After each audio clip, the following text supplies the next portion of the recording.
بسم اللہ الرحمن الرحیم۔ انسائکلوپیڈیا آف حدیث کی جانب سے میں آپ لوگوں کے ساتھ حضور نبی اکرم صلی اللہ علیہ وآلہ وسلم کا بہت ہی پیارا فرمان شیئر کرنے جا رہی ہوں۔ حضرت عبداللہ بن جعفر رضی اللہ تعالی عنہ بیان کرتے ہیں، حضور نبی اکرم صلی اللہ علیہ وآلہ وسلم ایک انصاری شخص کے باغ میں داخل ہوئے تو وہاں ایک اونٹ تھا۔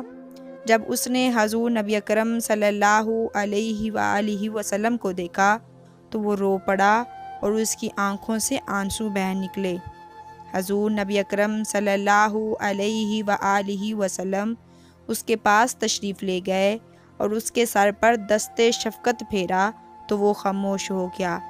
آپ صلی اللہ علیہ وآلہ وسلم نے فرمایا، اس اونٹ کا مالک کون ہے اور یہ کس کا اونٹ ہے؟ انصار کا ایک نوجوان حاضر خدمت ہوا اور عرض کیا، یا رسول اللہ صلی اللہ علیہ وآلہ وسلم، یہ میرا ہے۔